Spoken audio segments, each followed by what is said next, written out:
Good morning, Admirals. Today is April 25th, 2024. I'm Mike Del Duca.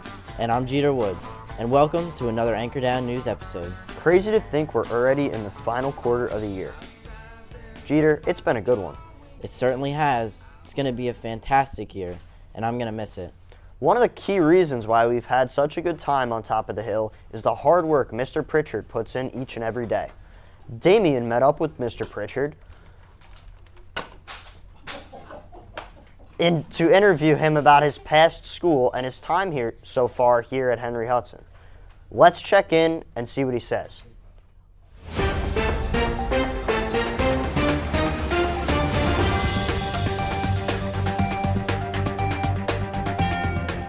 Hello, I am Damien Spikes Edwards, and I'm here with Coach Pritchard. Hello, how are you today? Doing all right. It's a beautiful Monday. It's pretty good. Well, just to get to know a little bit about you, I'm going to ask you the first question. What school were you at before Hudson? So before Hudson, I was at Raritan High School. I was there for 15, 16 years. I spent almost 20 years in Hazlitt before I came here. Nice. So that leads to the second question, actually. What brought you to Hudson?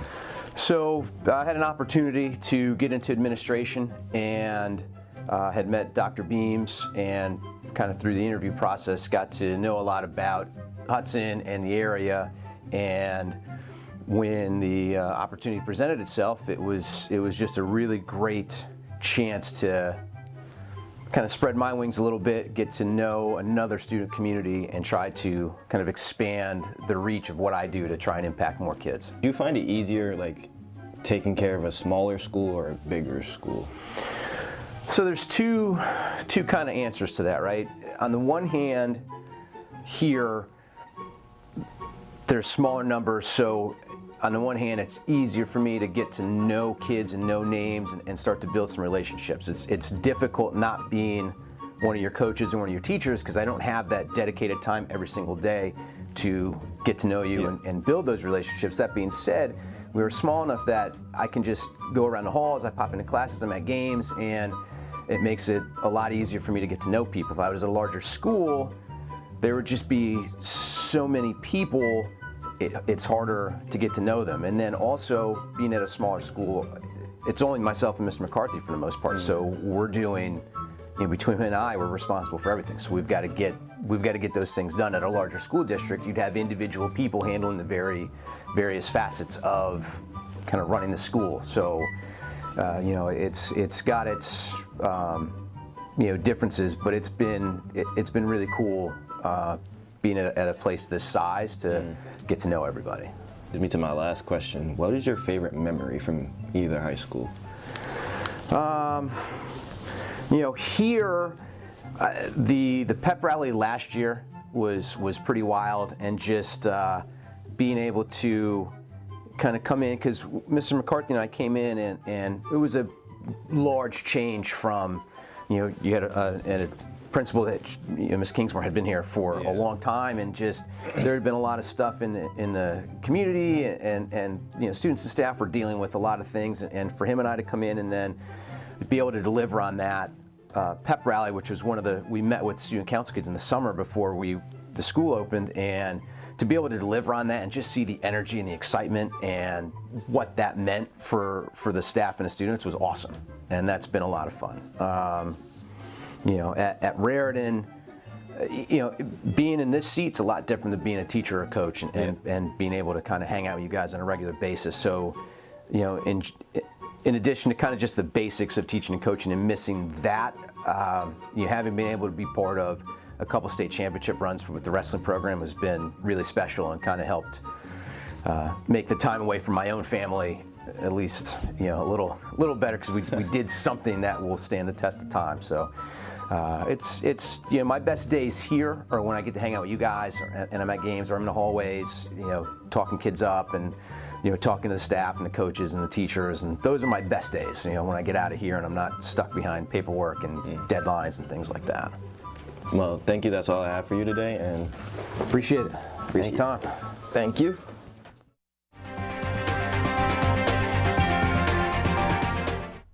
Thank you, Damien. And thank you, Mr. Pritchard, for all the fantastic work you've done here for us in your short time here. Hey, Jeter, are you a Dr. Pepper fan? Personally, I am not, but you know who is? Who? Riley. I've heard. Let's see if she can complete the Dr. Pepper challenge, brought to you by Mr. Boylan. Drink Dr. Pepper in a crowd. I used to be alone. Okay, we are here with Riley Broadbeck, and she is somewhat of a Dr. Pepper expert. Would you say that, Riley? I would. All right, so we are going to test Riley's ability to identify which can is holding the Dr. Pepper. You've got 5 soda cans here. Do you think you can identify the Dr. Pepper? I think I could. Okay.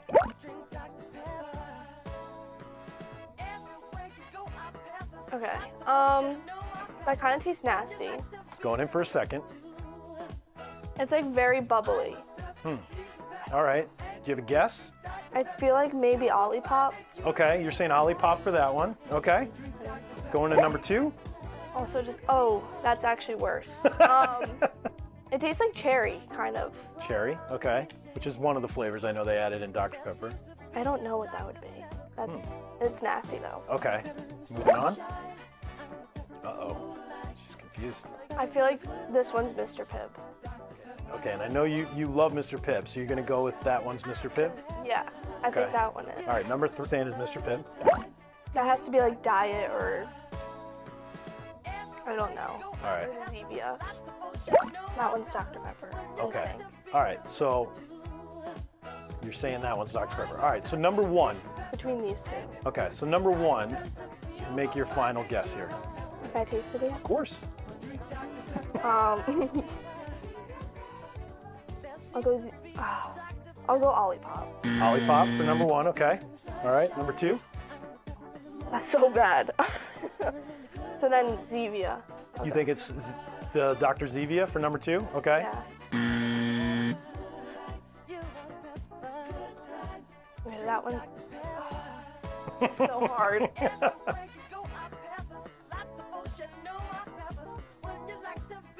Oh. It's between these two, or Mr. Pibb or Dr. Pepper. Okay, well, let's see how much of an expert you really are. Okay. I feel like this one has to be Dr. Pepper. Okay. I don't know. Okay. This is diet. Diet Dr. Pepper? Yeah. Okay. I'll go Mr. Pibb for this. All right, so, Riley, are you ready? Sure. You got 0 correct. Is this one Dr. Pepper? Dr. Pepper is number 5. Moving backwards, number 4 is Dr. Zevia. Right in the middle there is your favorite, Pibb Extra. So I was right. You were right the first time, but you changed it. Olipop is number 2, Dr. Goodwin, and number 1 was Diet Dr. Pepper. So now that you've done this test, what are you shocked? Are you like I'm surprised because you've been talking this up. Like you're like you know them really, really well. But your first instinct was number 3 was Mr. Pibb, and I was like, oh, she's got it. She's got her favorite. But then you switch. What made you switch? Because I felt like this was too good, so it was like, maybe. All right, Riley, well, thank you so much. I am so sorry that you don't get to win our prize today, but thank you for participating in this, and back to the studio, guys. Better luck next time, Riley. Mike, would you say you have a creative mind? Yeah, I would say so. Well, what if I told you you could create anything your heart desires right here in this school? I would be exhilarated, but surely that can't be true. Oh, it is. Vincent has put together an excellent segment with Mr. O'Donnell and our 3D printers. Let's take a look, and when we come back, we will have a word from Michael Del Duca on our school sports.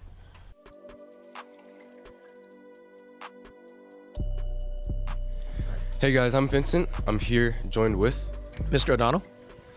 and today we're going to be discussing 3D printers. So, the first question I have is, how did you get into 3D printing? Realistically, I never really knew too much about them until I took over the position of STEAM coordinator. And we had a few, this one you can see behind me, as well as one under here that we're working on. So I got to learn a little bit about what 3D printing was, how to do it, when I kind of took over the position. So, you've recently got a new printer. How is this 3D printer better than the older one? So this one right behind us is the new one. It's a Bamboo Labs X1. It's pretty much the newest technology that you can find anywhere as far as like a hobby printer is concerned. It's far quicker. I mean, something that would take maybe 2 hours in our old one, we could finish in about 30, 40 minutes. Plus the quality of the print is far superior to anything that we would have gotten out of the older printers, older technology. Can you explain the process of creating a project within the software and then bringing it to life? Yeah, so there's a few different options. We use kind of the basic software, which would be Tinkercad. There's also a new program that we're going to start using in the STEAM Academy called Fusion 360, and they're just like 3D design programs. You can kind of make anything that you can imagine, any shape, any, really anything. And then you take it from there, you put it on the software that comes with the printer. It's called the slicing software. You essentially slice the project, which takes a look at every single individual layer. And from there, it determines how to print it, what to print, where, and you can also change the colors. So that's another thing I didn't mention. This can print 4 different colors at once. So it's kind of all ran by that slicing software after you do the design on one of the programs.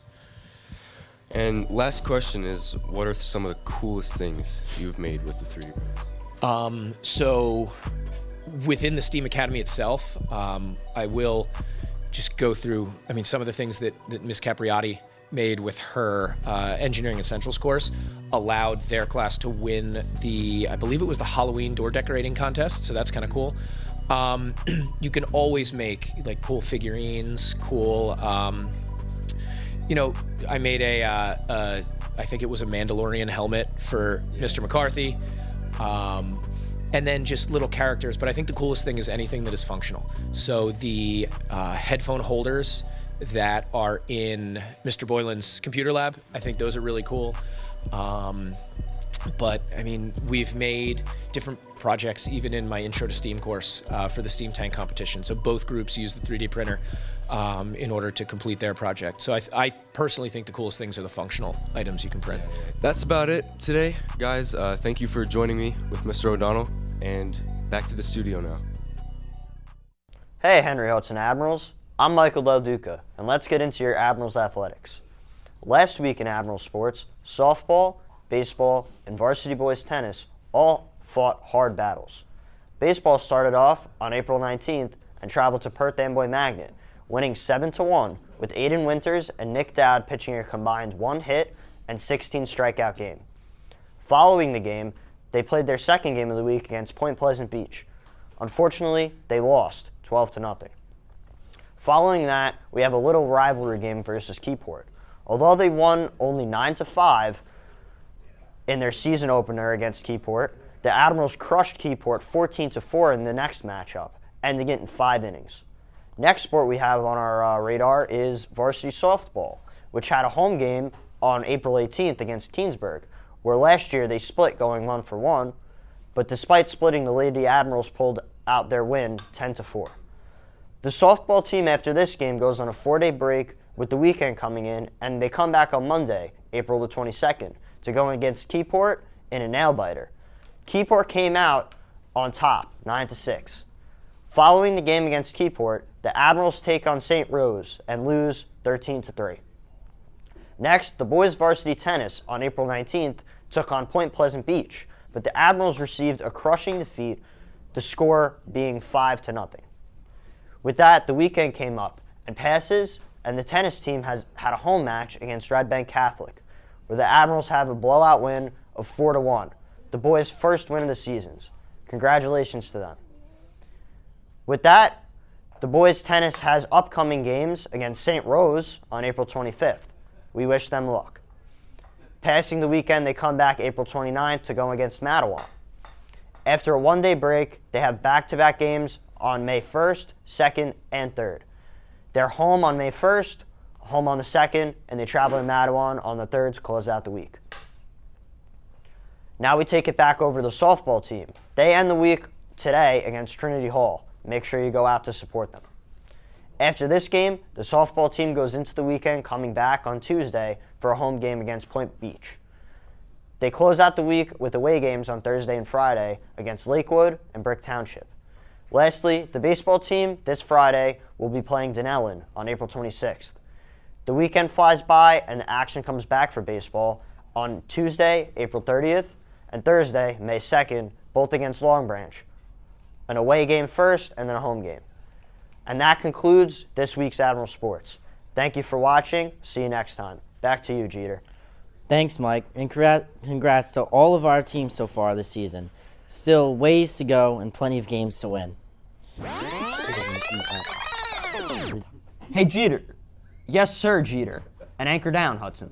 Hey, Mike, do you think you're smarter than a 5th grader? I mean, I would hope so. Well, I put together a trivia segment, 7th versus 12th grade, and it was quite exciting. The results will shock you. Let's take a look. Largest planet in our solar system. Jupiter. There we go. That's not. How many bones are in an adult human body? Wait, what? 206. First president of the United States. George Washington. That was me. I'll give it to Shannon because you're up. Okay. How many seconds are in an hour? I forget. 1,200. 2,600. What? What's his answer, Vince? Wait, no. What was the answer? 200.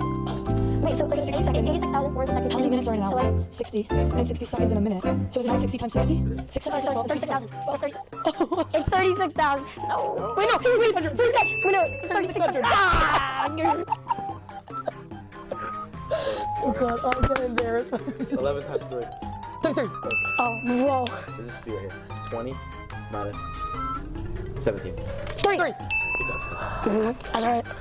Get some algebra here, okay? Oh, I'm cooked. 10 plus x equals... 10x. Not even better.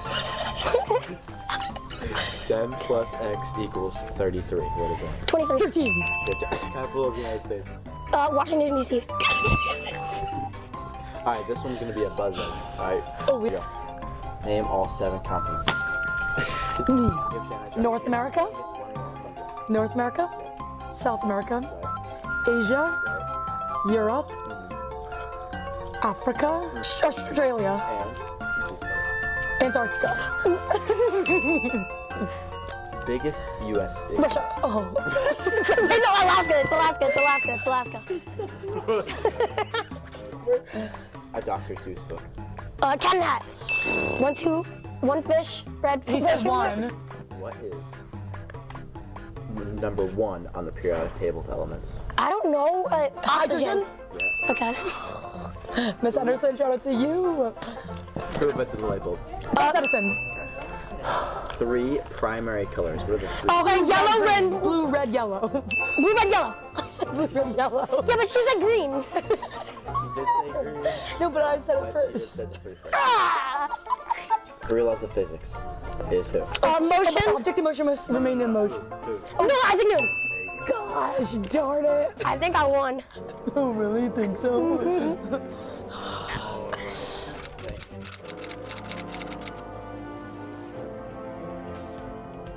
If anyone, 12th or 7th, wants to challenge the opposing grade, let me know, and we will make an episode for you. Well, I think that's a wrap on the segment. Another great one. But for me and Jeter, we're going to leave you with this. Stay classy, Hudson.